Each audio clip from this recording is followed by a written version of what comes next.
Welcome back. और आज के इस लेसन में फाइनली जो एग्जांपल मैंने आपके सामने की थी जिसमें स्क्रॉल के साथ डायनामिक कंटेंट को लोड किया था, इस एग्जांपल को मैं कोड करना शुरू करूँगा। तो मेरे पास जितनी भी फाइल्स मैंने क्रिएट की हुई थी उनको मैंने रिमूव कर दिया है, लेकिन जो CSS की फाइलें थी उसके बाद जावा, जो CSS की फाइल तो खैर कोई भी नहीं थी, सिर्फ एक बूटस्ट्रैप की फाइल थी, तो वो मेरे पास ऑलरेडी फोल्डर में अवेलेबल है। और जो जावास्क्रिप्ट की फाइल थी जिसपे मैंने कोड लिखा हुआ था, मैंने उसको भी डिलीट कर दिया, तो मैं बिल्कुल स्क्रैच से काम शुरू करने लगा। तो यहाँ पे आके मैं फर्स्ट फाइल क्रिएट करता हूँ। मैंने राइट क्लिक किया, न्यू, और इस फाइल को एक नाम दे देते हैं, लेट्स सपोज index.php। यहाँ पे आके मैं HTML जनरेट करवाता हूँ, HTML, और ओके, HTML को जनरेट करवा दिया। उसके बाद टाइटल से पहले मैं यहाँ पे आके मेटा चार्सेट UTF-8 लिखता हूँ। यहाँ पे डैश आएगा, ओहो, UTF-8। ये कैरेक्टर एनकोडिंग है बेसिकली, इसकी वजह से जो कंटेंट है वो बेहतर नज़र आता है, यानी कि जो उसकी आउटपुट आती है वो बेहतर नज़र आती है। तो इसकी वजह से जो स्पेशल कैरेक्टर्स हैं, अगर किसी जगह पे आपके कोड में स्पेशल कैरेक्टर्स आ जाते हैं, जैसे चाइनीज़ लैंग्वेज है, अरेबिक है, इस टाइप के कैरेक्टर्स आ जाते हैं, तो वो भी सपोर्टेड रहते हैं, इसलिए इसको मैंने यूज़ किया। उसका जो टाइटल है, टाइटल कुछ भी हो सकता है। लेट्स सपोज मैं यहाँ पे लिख देता हूँ loading dynamic content on page scroll using Ajax. Okay, इसके बाद अब यहाँ पे जो बूटस्ट्रैप की फाइल है, CSS फाइल, उसको मैं लिंक कर लेता हूँ, पब्लिक CSS bootstrap.min.css। बूटस्ट्रैप की CSS फाइल को मैंने लिंक कर दिया। उसके बाद अब नीचे आते हैं, नीचे आके मैं यहाँ पे लिखता हूँ स्क्रिप्ट। स्क्रिप्ट लिखने के बाद मुझे सोर्स डिफाइन करना होगा, और सोर्स में आके मैं लिखूंगा पब्लिक JS। और सबसे पहले मुझे यहाँ पे जो jQuery फाइल है उसको इंक्लूड करवाना होगा। रीनेम, फाइल का नाम कॉपी कर लिया मैंने, और यहाँ पे वो नाम पेस्ट कर दिया, परफेक्ट। उसके बाद मैं इस लाइन को कॉपी कर लेता हूँ। कॉपी कर देने के बाद इसको फिर से पेस्ट करता हूँ, और यहाँ पे बूटस्ट्रैप की जो जावास्क्रिप्ट फाइल है उसको भी इंक्लूड करवा दिया जाएगा, bootstrap.min.js।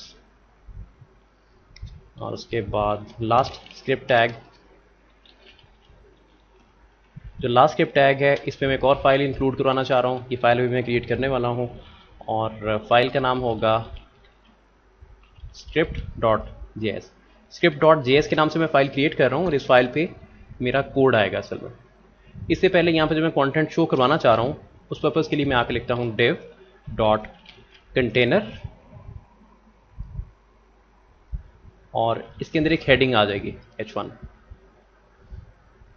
ओके, तो ये मैं कमांड यहाँ पे एग्जीक्यूट करने वाला था, लेकिन मेरे ख्याल से जो अभी मेरा टेक्स्ट एडिटर है इसको सपोर्ट नहीं कर रहा। h1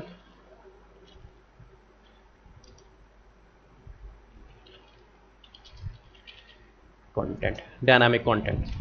तो जो HTML का स्केलेटन था वो रेडी हो चुका है। इसके बाद अब जावास्क्रिप्ट पे चलते हैं। तो जावास्क्रिप्ट के लिए मुझे यहाँ पे जावास्क्रिप्ट की फाइल क्रिएट करना होगी। फाइल का नाम था script.js। script.js के नाम से मैंने फाइल क्रिएट की, और यहाँ पे जो फर्स्ट मेथड मैं कॉल करूँगा वो रेडी है असल में, document.ready। मैं जस्ट मेक श्योर करना चाह रहा हूँ कि जब डॉक्यूमेंट रेडी हो गया, डॉक्यूमेंट जब लोड हो गया, जो मेरा कोड है वो उसके बाद एग्जीक्यूट करेगा। इसको एक मैं एनोनिमस फंक्शन पास करता हूँ। एनोनिमस फंक्शन पास कर देने के बाद मैं यहाँ पे आके लिखता हूँ अलर्ट और वर्किंग। अगर ये मैसेज मुझे ब्राउज़र में अलर्ट बॉक्स में नज़र आ गया तो इसका मतलब ये है कि jQuery बिल्कुल ठीक काम कर रही है। रिफ्रेश और देखें, local host says working, perfect. अब इसको मैं रिमूव करता हूँ। रिमूव कर देने के बाद यहाँ पे मैं कुछ वेरिएबल्स को डिक्लेयर करता हूँ। सबसे पहला variable var rows equals to 20 rows में चाह रहा हूँ कि निकल के आए। उसके बाद var ऑफसेट इक्वल्स टू 0।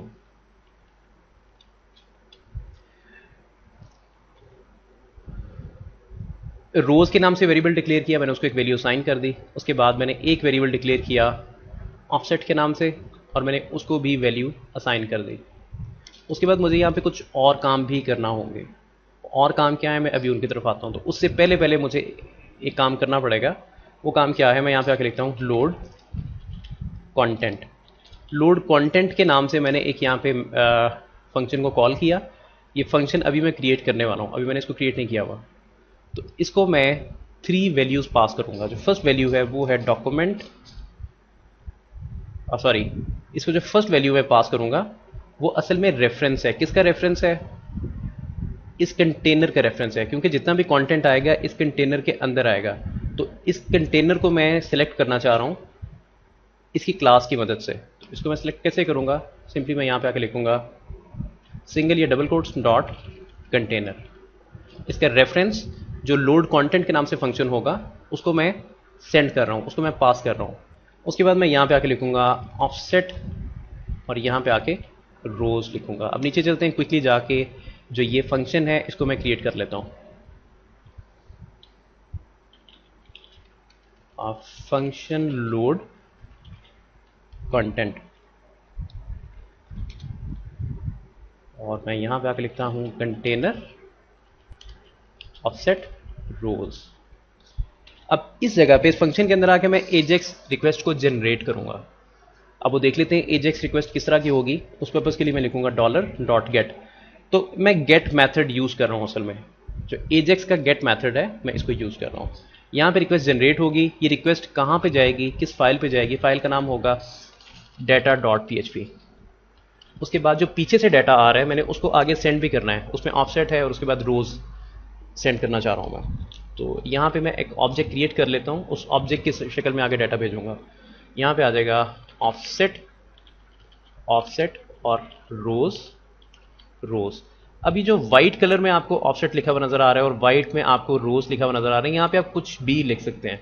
इसको जब आगे जाके मैं एक्सेस करूंगा PHP के थ्रू तो कुछ इस तरह से एक्सेस करूंगा। यानी फॉर एग्जांपल अगर मैं ये ऑफसेट को एक्सेस करना चाह रहा हूं तो ऑफसेट के केस में मैं लिखूंगा $_get ऑफसेट। यानी यहां पे जो भी लिखा हुआ होगा ऑफसेट की जगह पे वो मुझे यहां पे स्पेसिफाई करना होगा। फॉर एग्जांपल अगर यहां पे लिखा हुआ था समथिंग तो फिर मुझे PHP वाला जो पेज होगा उस पर जाके यहां पे समथिंग लिखना पड़ेगा और ये जो वैल्यू होगी ऑफसेट की ये इसके थ्रू मैं एक्सेस कर लूंगा। आई होप कि इस बात की आपको समझ आ गई हो।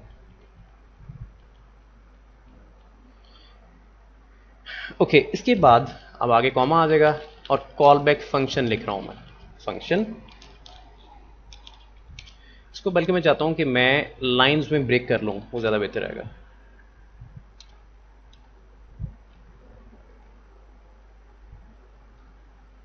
फंक्शन यहां पे नीचे आ जाएगा। इसकी जो क्लोजिंग ब्रैकेट है वो मैं यहां पे लिख देता हूं। कॉल बैक फंक्शन है, इसमें मुझे रिस्पॉन्स मिलेगा। असल में रिस्पॉन्स क्या होगा? सर्वर से जो भी रिस्पॉन्स आएगा ये वो मिलेगा मुझे यहां पे। तो यहां पे आके लेट सपोज मैं लिखता हूं कंटेनर डॉट अपेंड। अपेंड के नाम से एक मेथड है। कंटेनर क्या है? कंटेनर बेसिकली यहां पे मैं रेफरेंस पास कर रहा हूं। कंटेनर को मैंने सेलेक्ट किया और उसका रेफरेंस में आगे पास कर रहा हूं। Excuse me. तो यहां पे आके मैं लिखता हूं लेट सपोज रिस्पॉन्स, यानी कि जो भी रिस्पॉन्स सर्वर की तरफ से आ रहा था ये वो रिस्पॉन्स है सर्वर। परफेक्ट।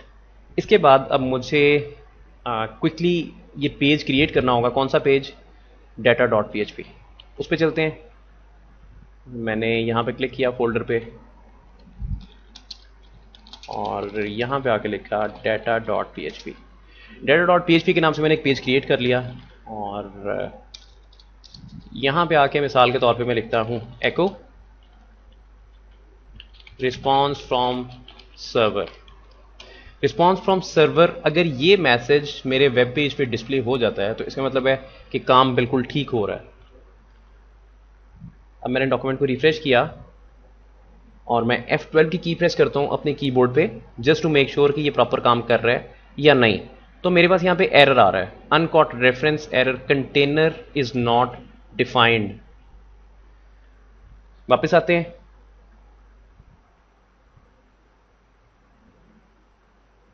ओके, ये मैं मिसस्पेल कर गया हूं असल में। इसको मैं कंटेनर में कन्वर्ट कर देता हूं, यानी कि स्पेलिंग ठीक कर देता हूं।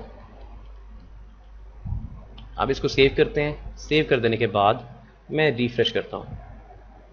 रिस्पॉन्स इज नॉट डिफाइंड, मैं बहुत सारी स्पेलिंग मिस्टेक्स कर रहा हूं यहां पे। रिस्पॉन्स, ये देखिए मैंने मिसस्पेल किया हुआ है, इस जगह पे मैंने मिस्टेक की हुई थी। सेव करते हैं इसको फिर से। अब मैंने रिफ्रेश किया तो आप नोट करें, रिस्पॉन्स फ्रॉम सर्वर, यानी कि सक्सेसफुली सर्वर से रिस्पॉन्स वापस रिटर्न हो रहा है। जो मैंने कंटेंट रिक्वेस्ट किया था, जो टेस्ट कंटेंट है, यहां पे आपको नजर आ रहा है। इसकी जगह पे अगर मैं कुछ और लिख देता हूं, फॉर एग्जांपल मैं यहां पे लिख देता हूं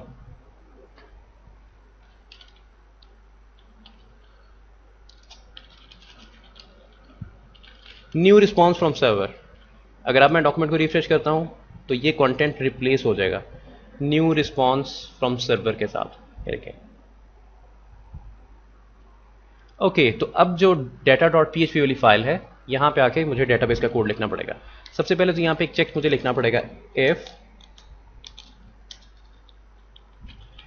set $_get। मैं देखना चाह रहा हूं पीछे से डाटा आ भी रहा है या नहीं आ रहा गेट की रिक्वेस्ट में। ऑफसेट, और इसको मैं फिर से कॉपी करता हूं। कॉपी करके इस दफा मैं इसको चेक कर लेता हूं रोज के लिए।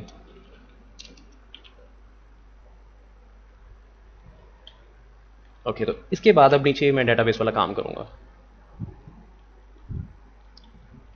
यहां पे आके मैं लिखता हूं ऑफसेट डॉल, इसको पेस्ट कर देता हूं एज इट इज रोज।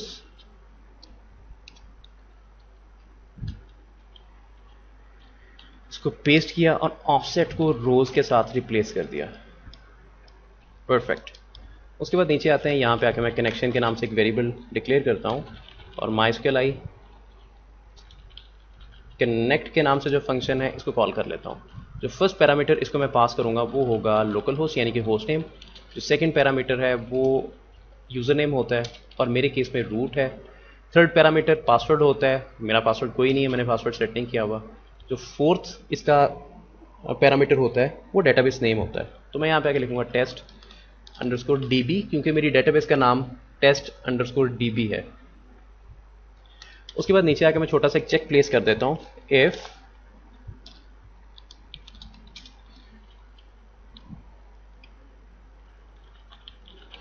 अगर कनेक्शन अवेलेबल नहीं है, अगर इस वेरिएबल में, ये वेरिएबल में जो वैल्यू पड़ी है वो फॉल्स है, तो फिर क्या होगा? उस केस में मुझे एग्जीक्यूशन को डाई करना पड़ेगा यहाँ पे। तो यहाँ पे एक मैसेज मैं शो करवा देता हूँ, error establishing database connection. Okay, perfect. उसके बाद अब नीचे आते हैं और यहाँ पे जो मैं टेक्निक यूज़ करूँगा डेटाबेस की क्वेरीज एग्जीक्यूट करवाने के लिए, मैं प्रीपेयर्ड स्टेटमेंट और पैरामीटराइज्ड क्वेरीज को यूज़ करूँगा, क्योंकि ये अच्छी प्रैक्टिस है। तो यहाँ पे आके मैं लिखता हूँ SQL इक्वल्स टू, क्विकली मैं यहाँ पे आके क्वेरी लिख लेता हूँ सेलेक्ट, बल्कि इस क्वेरी को मैं पीछे जाके कॉपी कर लेता हूँ, ज़्यादा बेहतर है। मैं रिकॉर्ड सेलेक्ट करना चाह रहा हूँ, मुझे जो रिकॉर्ड्स चाहिए उसमें आईडी है, उसमें टाइटल है और डिस्क्रिप्शन है। पूरी क्वेरी को मैं कॉपी कर लेता हूँ और इसमें फिर जो कंटेंट मुझे चाहिए वो मैं रहने दूंगा और बगाया को मैं डिलीट कर दूंगा।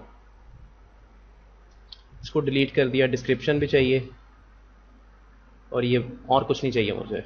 उसके बाद वीडियोस और इसके आगे लिमिट आ जाएगी। लिमिट में question mark and again question mark. तो पैरामीटराइज्ड क्वेरीज का अगर आपको आइडिया नहीं है इनको कैसे यूज़ किया जाता है, अगर इसमें कन्फ्यूजन है, तो वंस अगेन मैं आपको रिकमेंड करूंगा कि PHP 5 प्रोसीजरल एंड MySQL के नाम से मेरे पास प्ले लिस्ट में वीडियोज़ अवेलेबल है, वो मेरा पूरा कोर्स है PHP से रिलेटेड। उसके अंदर मैंने पैरामीटराइज क्वेरीज को काफ़ी डिटेल के साथ डिस्कस किया हुआ है, वो आप देख लेंगे तो आपका कॉन्सेप्ट क्लियर हो जाएगा। तो ये अच्छी स्ट्रेटेजी है, ये अच्छी टेक्निक है, अच्छी प्रैक्टिस है अगर आप पैरामीटराइज क्वेरीज का इस्तेमाल करते हैं। उसके बाद statement equals to MySQLi prepare. यहाँ पे मैं स्टेटमेंट को प्रिपेयर कर रहा हूँ। सबसे पहले कनेक्शन को इसको पास करना पड़ेगा, उसके बाद SQL यानी कि जो हमारी क्वेरी थी उसको इसको पास करना पड़ेगा। अब स्टेटमेंट का ऑब्जेक्ट अगर क्रिएट हो जाता है तो उसके लिए मुझे यहाँ पे चेक लगाना पड़ेगा, एक इज ऑब्जेक्ट। अगर तो ऑब्जेक्ट क्रिएट हुआ था तो इफ वाली स्टेटमेंट ट्रू हो जाएगी, ये वेरिएबल की जो टाइप है ये ऑब्जेक्ट बन जाएगी। तो इसके अंदर आके अब जो क्वेरी मैंने एग्जीक्यूट करनी है मैं वो वाला काम करता हूँ। तो मैं यहाँ पे आके लिखता हूँ MySQLi statement bind param. Parameters को मैं बाइंड करना चाह रहा हूँ जिसकी पेज पे जो क्वेरी है वो एग्जीक्यूट होगी। इसका जो फर्स्ट आर्गुमेंट है वो है स्टेटमेंट, जो सेकंड आर्गुमेंट है वहाँ पे लिखूंगा आई और आई।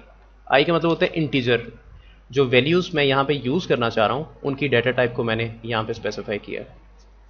और उसके बाद अब यहाँ पे आएगा ऑफसेट, उसके आगे आएगा रोज। तो मैं यहाँ पे आकर लिखूंगा ऑफसेट जो कि ऊपर वेरिएबल में स्टोर्ड है, रोज। उसके बाद नीचे आते हैं, मैं यहाँ पे आकर लिखता हूँ MySQLi स्टेटमेंट एग्जीक्यूट। यहाँ पे जो क्वेरी है उसको एग्जीक्यूट किया जा रहा है। उसके बाद नीचे आते हैं, मैं यहाँ पे आकर लिखता हूँ MySQLi statement store result. Statement results को मैं स्टोर कर रहा हूँ। स्टोर मैं इसलिए कर रहा हूँ, मैं नंबर ऑफ रोज चेक करना चाह रहा हूँ कि नंबर ऑफ रोज कितनी सेलेक्ट हुई हैं। उसके बाद मैं नीचे आके लिखता हूँ MySQLi statement bind result. Result को भी बाइंड करना है स्टेटमेंट, और उसके बाद आ जाएगा आईडी, उसके बाद आ जाएगा टाइटल और उसके बाद डिस्क्रिप्शन। तो ये वाले जो वेरिएबल्स हैं ये मैंने ऊपर तो किसी भी जगह पे डिफाइन नहीं किए, इनको मैंने डायरेक्टली इस जगह पे डिफाइन किया है। तो जो भी रिजल्ट आएगा यानी कि आईडी, टाइटल और डिस्क्रिप्शन वो इन वेरिएबल्स को साइन हो जाएगा। आईडी की जगह पे आईडी आ जाएगा, टाइटल की जगह पे टाइटल और डिस्क्रिप्शन की जगह पे डिस्क्रिप्शन।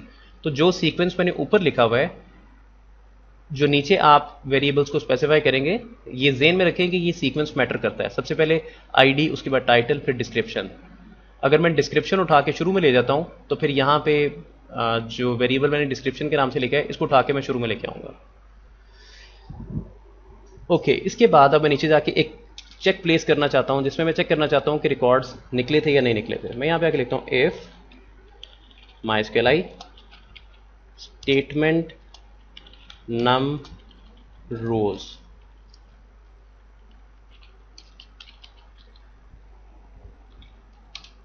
यहां पे आके मैं चेक कर रहा हूं कि कितनी रोज निकली थी। एक 0 से ज्यादा रोज निकली थी, अगर तो 0 से ज्यादा रोज निकली थी तो ये इफ वाली स्टेटमेंट ट्रू हो जाएगी। इसके बाद अब यहां पे आके मैं while का लूप लिखता हूं और इसमें आके लिखता हूं MySQLi स्टेटमेंट फेच। अब मैं रिजल्ट्स को फेच कर रहा हूँ।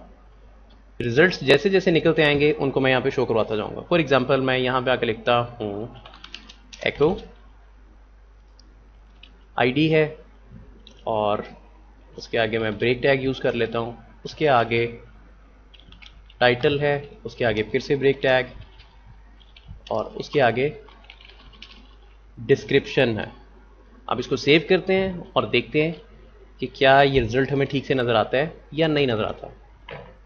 वापस आते हैं, मैंने पेज को रिफ्रेश किया, आप नोट करें कि रिजल्ट यहाँ पे आपको इस तरह से नज़र आ रहा है और काफ़ी अगली लग रहा है अभी इस टाइम पे, क्योंकि जो इसको स्टाइल करने के लिए जो मैंने बूटस्ट्रैप का कुछ मैंने कंटेंट यूज़ किया था उसको अभी तक मैंने यूज़ नहीं किया। तो मेरे ख्याल से इस लेसन के लिए इतना काफ़ी है। जो नेक्स्ट लेसन है उसमें मैं यहाँ पे फाइनली पैनल्स को यूज़ करूँगा। और अभी तक जो मैंने काम किया है, स्क्रॉल पे डाटा निकल के नहीं आ रहा, ये सिर्फ पेज लोड होने पे डाटा निकल के आ रहा है। तो उसमें फिर जो स्क्रॉल के साथ डाटा निकल के आ रहा है उस फंक्शनैलिटी को भी एडअप कर दूंगा। तो नेक्स्ट लेसन में आपसे बात होती है।